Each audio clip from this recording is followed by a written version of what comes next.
성령 강림절후 24번째 주일 다 같이 묵독하심으로 예배를 시작하십니다. 항상 기뻐하라, 쉬지 말고 기도하라, 범사에 감사하라. 이것이 너희를 향하신 하나님의 뜻이니라. 하나님은 영이시니 예배하는 자가 영과 진리로 예배할지니라. 아멘. 사랑의 하나님, 오늘도 은총집은 주의 백성들이 각 가정에서 예배를 드립니다. 우리의 예배를 받아주시고 이 예배 중에 위로와 주의 영광이 가득하게 하옵소서. 우리 주님 예수 그리스도의 이름으로 기원합니다. 아멘.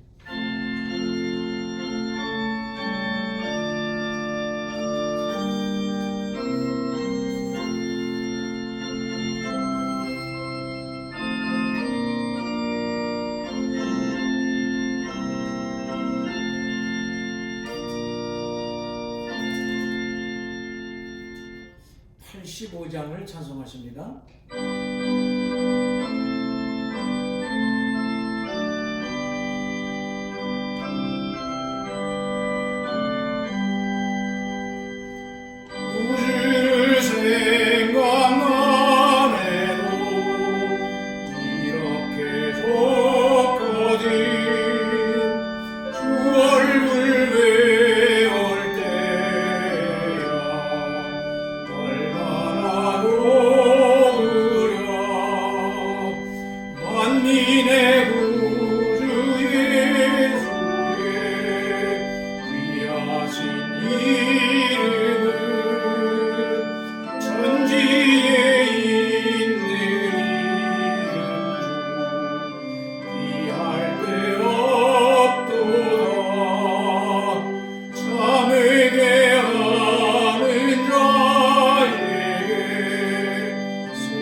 여호와께서 다스리시나니 땅은 즐거워하며 허다한 섬은 기뻐할지어다. 구름과 흑암이 그를 둘렀고 우리와 별이 그의 보좌에 기초로다. 불이 그의 앞에서 나와 사방의 대적들을 불사르시는도다. 그의 번개가 세계를 비추니 땅이 보고 떨어도다. 산들이 여호와의 앞 곧 온 땅의 주 앞에서 밀랍같이 녹았도다. 하늘이 그의 의를 선포하니 모든 백성이 그의 영광을 보았도다.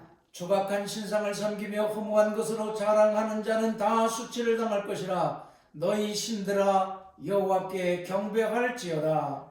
여호와여, 시온이 주의 심판을 듣고 기뻐하며 유다의 딸들이 즐거워하나이다. 여호와여, 주는 온 땅 위에 지존하시고 모든 신들보다 위에 계시니이다. 여호와를 사랑하는 너희여, 악을 미워하라. 그가 그의 성도의 영혼을 보존하사 악인들의 손에서 건지시느니라. 의인을 위하여 빛을 뿌리고 마음이 정직한 자를 위하여 기쁨을 뿌리시는도다. 의인이여, 너희는 여호와로 말미암아 기뻐하며 그의 거룩한 이름에 감사할지어다. 아멘. 전능하사 천지를 만드신 하나님 아버지를 내가 믿사오며 그 외아들 우리 주 예수 그리스도를 믿사오니 이는 성령으로 잉태하사 동정녀 마리아에게 나시고 본디오 빌라도에게 고난을 받으사 십자가에 못 박혀 죽으시고 장사한 지 사흘 만에 죽은 자 가운데서 다시 살아나시며 하늘에 오르사 전능하신 하나님 우편에 앉아 계시다가 저리로서 산자와 죽은 자를 심판하러 오시리라. 성령을 믿사오며 거룩한 공회와 성도가 서로 교통하는 것과 죄를 사하여 주시는 것과 몸이 다시 사는 것과 영원히 사는 것을 믿사옵나이다. 아멘.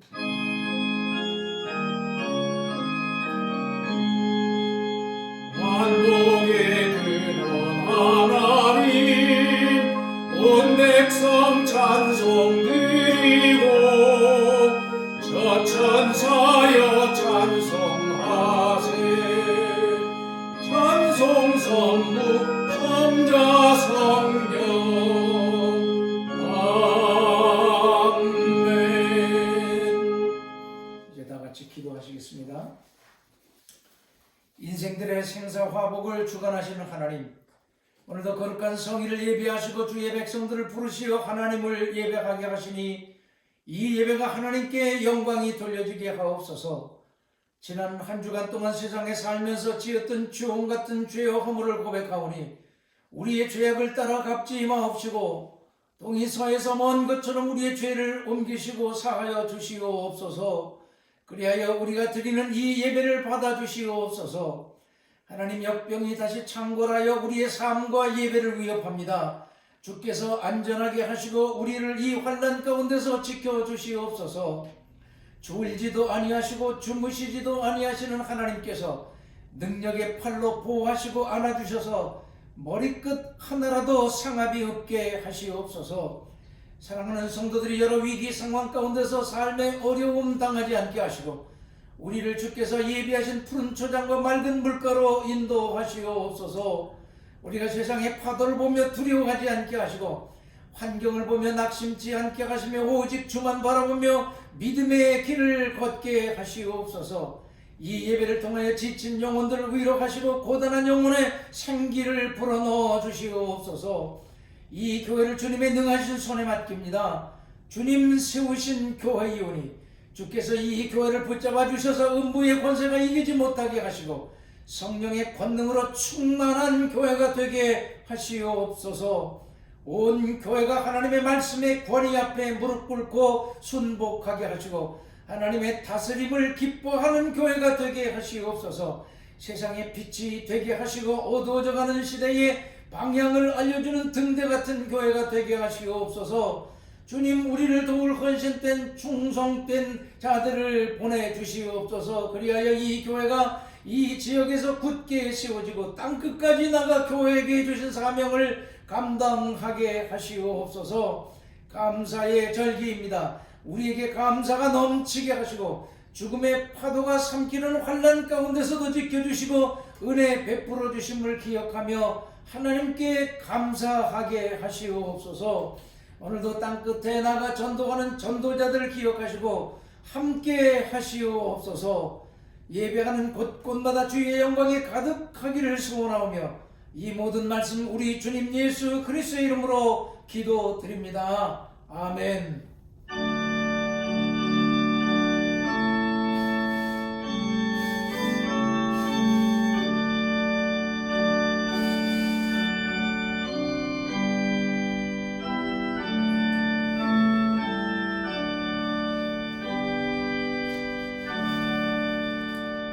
찬송 302장을 부르십니다.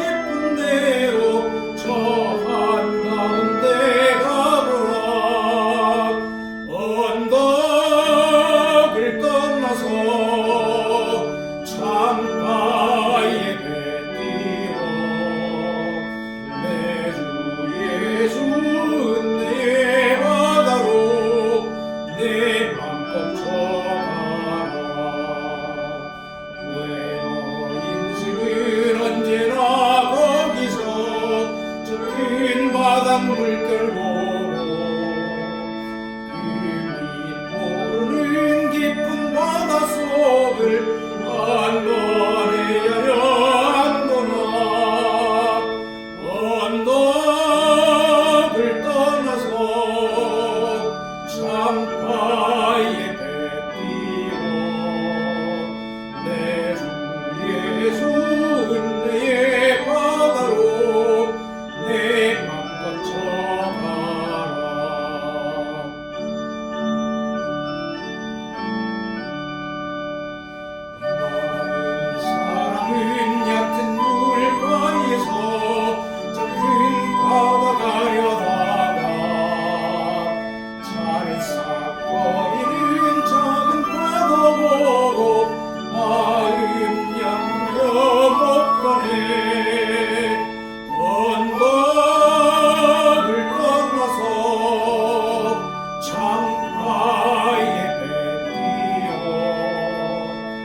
하나님의 말씀은 요한복음 3장 22절부터 30절까지의 말씀입니다. 요한복음 3장 22절부터 30절까지 다 같이 함께 합독을 하시겠습니다. 시작. 그 후에 예수께서 제자들과 유대 땅으로 가서 거기 함께 유하시며 세례를 베푸시더라. 요한도 살렘 가까운 에논에서 세례를 베푸니 거기 물이 많음이라. 그러므로 사람들이 와서 세례를 받더라. 요한이 아직 옥에 갇히지 아니하였더라. 이에 요한의 제자 중에서 한 유대인과 더불어 정결 예식에 대하여 변론이 되었더니 그들이 요한에게 가서 이르되 라비여 선생님과 함께 요단강 저편에 있던 이 곧 선생님이 증언하시던 이가 세례를 베풀며 사람이 다 그에게로 가더이다. 요한이 대답하여 이르되 만일 하늘에서 주신 바 아니면 사람이 아무것도 받을 수 없느니라. 내가 말한 바 나는 그리스도가 아니요 그의 앞에 보내심을 받은 자라고 한 것을 증언할 자는 너희니라. 신부를 취하는 자는 신랑이나 서서 신랑의 음성을 듣는 친구가 크게 기뻐하나니 나는 이러한 기쁨으로 충만하였노라. 그는 흥하여야 하겠고 나는 쇠하여야 하리라 하니라. 이것은 하나님의 백성을 위한 하나님의 말씀입니다. 아멘.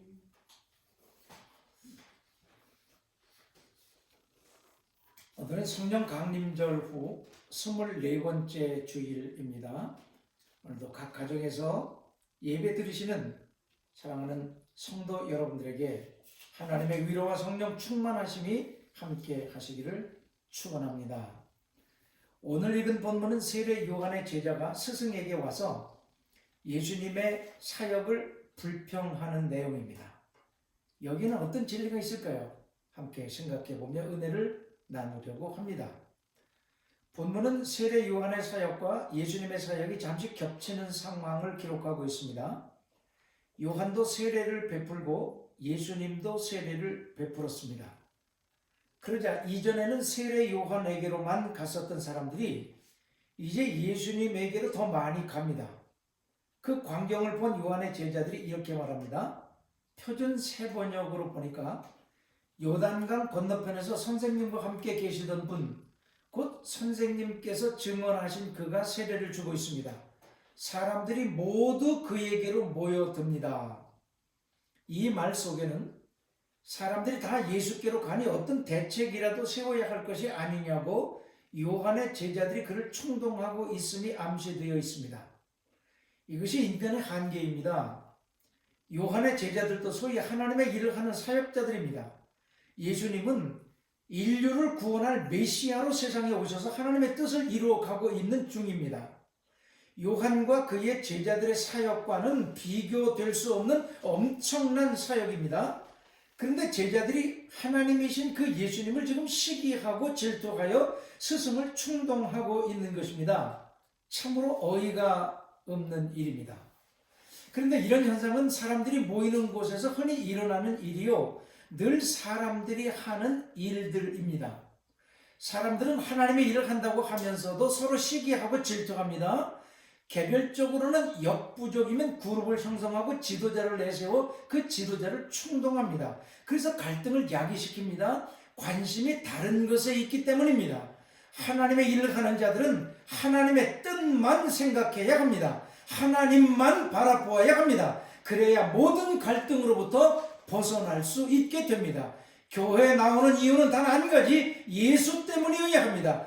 그 밖에 어떤 다른 이유 때문에 교회를 나온다면 그것은 목적이 빗나간 것이요, 목표가 잘못된 것입니다. 그와 같이 신앙생활을 하는 궁극적 목표는 예수로 말미암은 구원받는 것입니다. 신앙생활에서 또 하나님의 일을 하는 자들이 다른 것에 관심을 갖고 하나님이 아닌 사람의 초점을 맞추고 행할 때 요한의 제자들이 한 것과 같은 일이 일어나는 것입니다. 우리가 하나님의 일을 할 때는 언제나 하나님만 생각하고 그분의 뜻에만 초점을 맞추면 하나 되어 일을 함에 있어서 한 마음으로 나아갈 수 있게 됩니다. 하나 될 때 그 일을 해낼 수 있는 은혜와 복을 주시는 것입니다. 하나님의 일을 하는 자들이 꼭 명심해야 할 내용입니다. 우리 모두가 신앙의 초점을 하나님 예수께만 두고 살아간다면 하나님께서 우리에게 복을 주시지 않겠습니까? 당시 세례 요한은 탁월한 영적 지도자였습니다. 타의 추종을 불허하는 소위 1인자였습니다. 그에게 필적할 만한 사람은 당시에 없었고 그를 능가할 자도 없었습니다. 그의 설교는 사람들의 가슴을 치게 만들었고 인기는 공고했습니다. 글자 그대로 독보적 존재로 당대 최고의 지도자였습니다. 그랬던 자가 하루아침에 몰락하는 것 같은 모습입니다. 제자들의 말대로 이제는 사람들이 다 예수께로 가고 있습니다. 요한에게서 떠나가고 있는 것입니다. 사람들이 인산인해를 이루며 자기에게 몰려들었었는데 이제는 아닙니다. 다 예수께로 갑니다. 쓸쓸함마저 느껴집니다. 최고의 자리에서도 이제 내려와야 합니다. 첫째였던 것도 이제는 둘째가 되어야 합니다. 타의 추종을 불허했던 리더십도 두 번째가 되어야 합니다. 이제는 모든 환경이 내리막입니다. 찬바람만 붑니다. 인기 있던 자가 그 인기의 정상의 자리에서 내려오는 것이 얼마나 어려운 것인가를 우리는 압니다. 더하여 제자들마저 그를 충동하여 마음을 어지럽힙니다. 착잡합니다. 견디기 쉽지 않은 상황입니다. 세례 요한도 사람입니다. 이쯤 되면 흔들릴 수도 있습니다. 인간적인 생각으로는 제자들의 말처럼 정말 인기를 회복하기 위해서 어떤 대책이라도 세워야 할 것 같습니다. 하지만 세례 요한은 하나님이 그를 세상에 보내셨던 목적과 그 사명을 잠시도 망각하지 않고 경거망동하지 않고 충성스럽게 그 임무를 감당하며 쓸쓸히 역사의 무대에서 사라져 갑니다. 그는 결코 예수와 경쟁하지 않았고 자기의 인기를 유지하려고 세상적인 방법을 동원하지도 않았습니다. 예수와 주도권 다툼을 하지도 않습니다. 보통은 치열하게 이런 경우 악의 다툼을 합니다. 하지만 세례 요한은 최고의 사람이 두 번째가 되었지만 조금도 불신앙적인 모습을 보이지 않았습니다. 오히려 예수님의 화려한 등장을 아주 기뻐하고 있습니다. 이것이 바로 하나님의 일을 하는 사명자들이 가져야 할 자세인 것입니다. 요한은 메시아가 아니었습니다. 메시아의 길을 닦는 역할을 위해서 보내심을 받은 자였습니다. 그렇기 때문에 사람들이 다 예수께로 가고 자기에게 있었던 사람들의 관심이 그에게로 쏠리고 예수의 일이 흥해진다면 요한의 임무가 성취되어지는 것입니다. 자기에게 주어졌던 사명은 이제 끝나가고 있음을 보는 것입니다. 그랬기에 그는 환경에 흔들리지 않았던 것입니다. 사람들의 말에 귀가 여려져 쏠리지도 않았던 것입니다. 우리가 하나님의 일을 하면서 종종 넘어지는 것은 바로 환경을 보기 때문입니다. 하나님의 사람들은 환경이 아닌 사명 때문에 사명감으로 일해야 합니다. 그래야 넘어지지 않고 오래도록 갈 수가 있습니다. 천국에 이를 때까지 흔들림 없이 갈 수 있는 것입니다. 하나님의 일을 할 때 하나님만 바라보시기 바랍니다. 맡겨진 사명만 생각하시기 바랍니다. 하나님이 그 사명 이룰 때까지 붙잡아 주시고 동행해 주실 것입니다. 21절을 보니 하늘이 주시지 않으면 사람은 아무것도 받을 수 없다. 그렇게 세례 요한이 말을 합니다. 이 말의 의미는 누구든지 하나님으로부터 받은 만큼만 일할 수 있고 또 받은 만큼만 일하면 된다는 말입니다. 요한은 언제나 당대 최고라는 수식어가 따라붙었던 사람이었습니다. 하지만 그의 임무는 예수를 세상에 알리는 것이었습니다. 하늘이 그에게 주신 임무가 바로 그 일을 하라는 것이었습니다. 그는 자신의 이 분수를 알았던 사람이었습니다. 그래서 그 이상의 욕심을 부리지 않았습니다. 그 이상에는 관심도 없었습니다. 그에게 몰려왔던 군중들이 다 떠나간다고 해도 자신의 모습이 작아져 초라해진다고 할지라도 최고의 인기가 시들어 간다고 해도 그는 하나님께서 주신 그 임무 외에는 어떤 관심도 갖지 않았습니다. 그의 제자들마저 떠나간다고 해도 그는 철저하게 자신의 분수를 알고 하나님으로부터 받은 것만큼만 일했고 하나님이 높이신 시간만큼만 높아졌습니다. 그는 자신의 사역 중에서 능력이 드러내졌다면 그것도 하나님이 주신 능력임을 알았습니다. 능력이든 업적이든 모든 것이 하나님으로부터 와진 것으로 여겼습니다. 그래서 예수님에게서 능력이 나타나고 사람들이 그의 설교에 매료되고 사람들이 그에게로 몰려가는 것도 하나님께서 주신 능력 때문이라는 것을 알았습니다. 요한은 이 점에 대하여 너무도 분명한 입장을 취하고 있었습니다. 그렇습니다. 하나님의 일이란 하나님이 주시는 능력으로 하는 것입니다. 우리가 하는 모든 주의 일들은 하나님이 힘 주셔서 하는 것입니다. 내 힘으로 하는 것이 아닙니다. 우리의 능력으로 되어지는 것도 아닙니다. 이것을 아는 자는 자기 분수를 아는 것입니다. 교회 안에서 하나님의 일을 할 때 왜 분쟁이 일고 문제가 일어나는 것일까요? 자기 분수를 모르고 모든 것을 다 자기가 해야 한다고 생각하기 때문입니다. 하나님은 각자에게 재능을 주셨고 각자에게 그 은사에 맞는 임무를 주십니다. 그것을 넘어설 때 문제가 발생하는 것입니다. 하나님이 주시는 능력만큼 일하면 됩니다. 주시는 은사만큼 일하면 됩니다. 분수를 모르고 달려들고 자신의 임무를 모르고 욕심낼 때 다툼이 일어나고 문제가 커지는 것입니다. 그러면 자기도 시험 들고 주변 사람들도 다치고 일도 그르치게 되는 것입니다.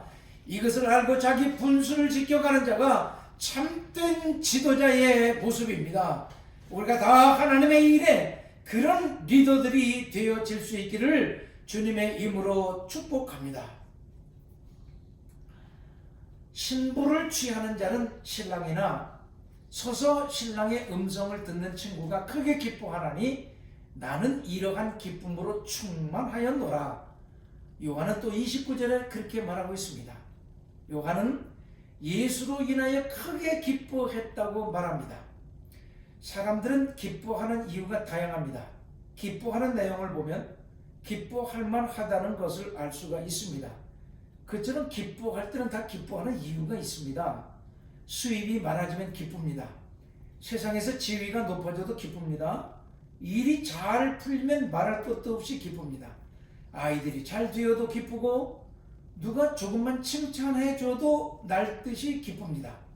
그와 같이 세상의 작은 것 하나로도 기뻐할 수 있습니다. 그러나 그리스도인들은 이런 것들로 인하여 기뻐하는 자들이 아니라 예수로 인하여 기뻐하는 자들이 되어야 합니다.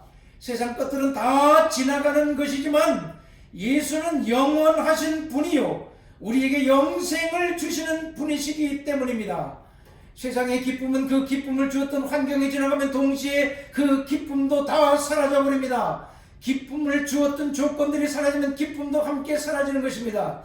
그렇기 때문에 성도들은 하나님 때문에 즐거워하고 예수님 때문에 기뻐해야 합니다. 하늘의 소망 때문에 날마다 기뻐하여 하며 살아야 하는 것입니다. 이것은 세상에 빼앗을 수 없는 기쁨이기 때문입니다. 그래서 이 기쁨은 영원한 기쁨인 것입니다. 세례 요한은 예수가 화려하게 등장하시어 사람들이 그에게로 가는 것을 보면서 참으로 기뻐했습니다. 예수가 성공적으로 메시아 사역을 시작하시는 것을 보고 기뻐했던 것입니다. 기쁨의 차원이 다릅니다. 급이 다르고 격이 다릅니다. 그처럼 예수 믿는 자들의 기쁨은 세상 것과는 달라야 합니다. 하나님 때문에 예수 때문에 기뻐해야 합니다. 지금 내가 하나님의 일을 맡은 특권을 부여받은 자라고 하는 그것 때문에 기뻐해야 합니다. 그렇다면 지금 우리가 기뻐하고 있는 것은 무엇 때문인가요? 마지막으로 이 고백 속에 맨 마지막 절에 그는 흥하고 나는 흥하여야 하리라 라는 고백으로 30절이 끝나는데 이 고백 속에 참된 영적 지도자상이 담겨 있습니다. 영적인 지도자들의 삶은 예수로 인하여 자기가 높아지고 자기가 인기를 누리고 자기가 부유해지는 것이 아닙니다. 오히려 자기가 작아지고 낮아져서 그리스도가 높아지고 예수가 커지는 것입니다. 신자들의 삶의 목표도 이와 같아야 합니다. 내가 작아져서 예수가 높여지고 내 이름이 주고 하나님의 이름이 드러나지게 하는 것입니다. 하지만 안타깝게도 예수 이름으로 비즈니스하여 이득을 취하고 예수 이름을 빙자하여 자기 이름을 높이려 하고 예수 이름으로 자기 영광을 구하려고 하는 자들이 얼마나 많은지 모릅니다. 왜 우리가 성경을 부지런히 읽고 연구하고 묵상해야 합니까? 성경의 위대한 신앙의 사람들은 어떻게 살아가면서 하나님의 뜻을 이루었으며 하나님의 영광을 드러냈는가를 알기 위함입니다. 그들의 삶을 통하여 하나님은 그 뜻을 드러내시고 또한 뜻을 이루어 가셨습니다. 요한도 바로 그런 사람 중에 하나일 뿐입니다. 맞습니다. 우리의 모든 신앙을 통하여 예수만 드러나지고 하나님만 높여줘야 합니다. 우리가 작아져 예수가 커지게 해야 합니다. 이것이 우리가 이 세상에서 해야 할 첫째이자 마지막 사명입니다. 그렇다면 우리가 어떤 삶을 살아야 하겠습니까? 기도하시겠습니다. 하나님, 오늘도 귀한 말씀 주시니 감사합니다. 이 말씀을 우리의 신비에 새겨 중심에 두고 이 말씀을 우리의 신앙의 삶 속에 살아내게 하시옵소서. 예수님의 이름으로 기도합니다. 아멘. 이제 다 같이 찬송 458장을 부르십니다.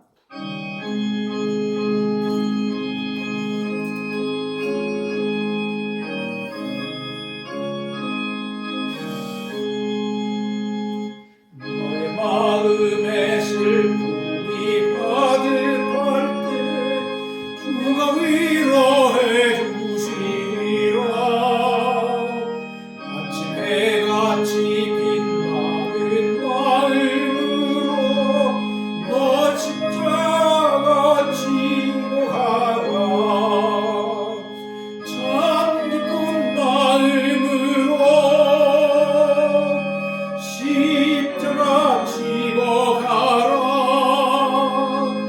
내가 기쁘게 십자가 지고 가면 슬픈 마음이 위로받네. 때를 따라서 주시는 은혜로서 가란 심령의 힘을 얻고 주가 언약한 말씀을 기억하고 너 십자가 지고 가라. 참 기쁜 마음으로 십자가 지고 가라. 내가 기쁘게 십자가 지고 가면 슬픈 마음이 위로받네.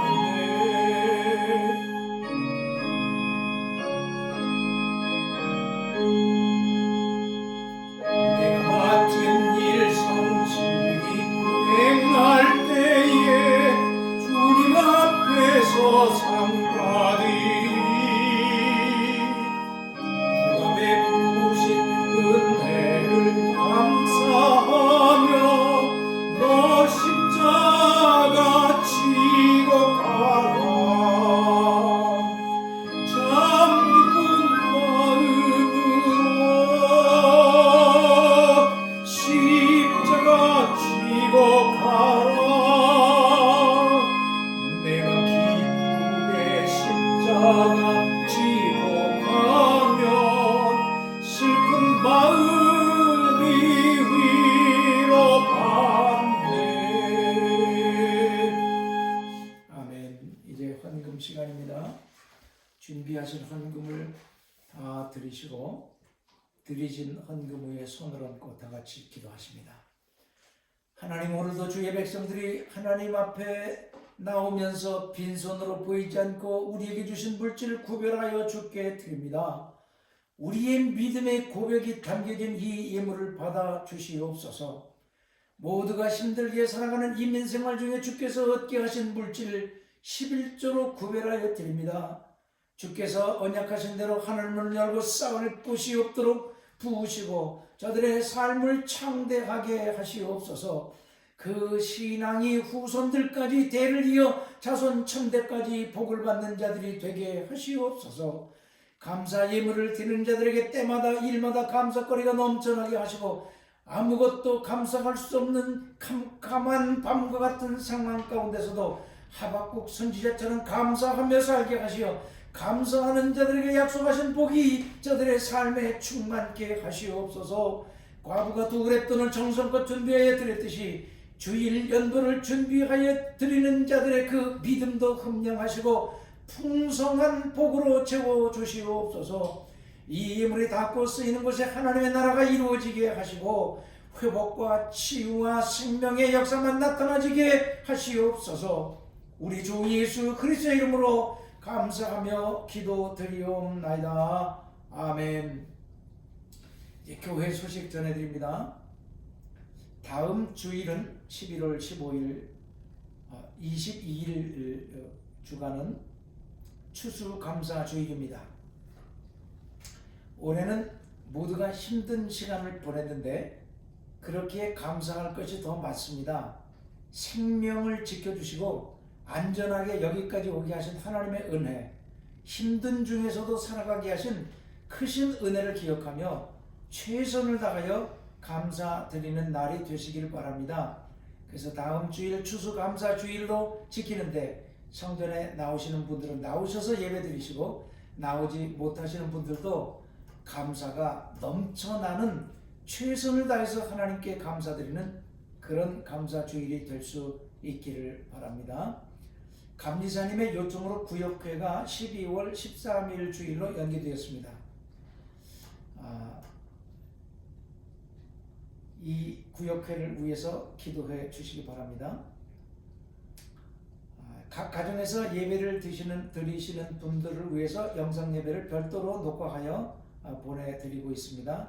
꼭 정해진 시간에 예배를 드리시기 바랍니다. 드려진 헌금은 메일로 보내주시면 주보의 헌금 영수기로 알려드리겠습니다. 이제 다같이 찬송 22장을 부르시고 축도하시겠습니다.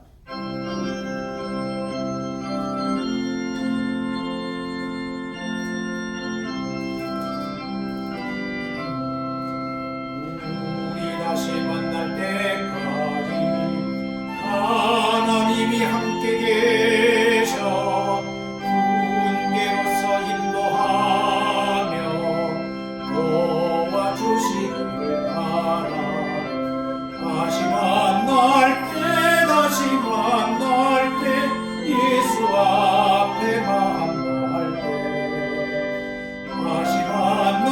때 다시 만날 때 그때까지 계신 이제는 우리 주 예수 그리스도의 존귀하신 구속의 은혜하심과 아버지 하나님의 말로 다할 수 없는 만극하신 끝없는 사랑하심과 성령님의 감화, 감동, 위로, 교통하시는 역사하심이 각 가정에서 예배 드리시는 사랑하는 성도들 머리 위와 저들의 가정 위에 하나님의 거룩한 이름을 두시려고 세우신 거룩한 교회 위에 지금부터 영원까지 함께 계시기를 간절히 축원하옵나이다. 아멘.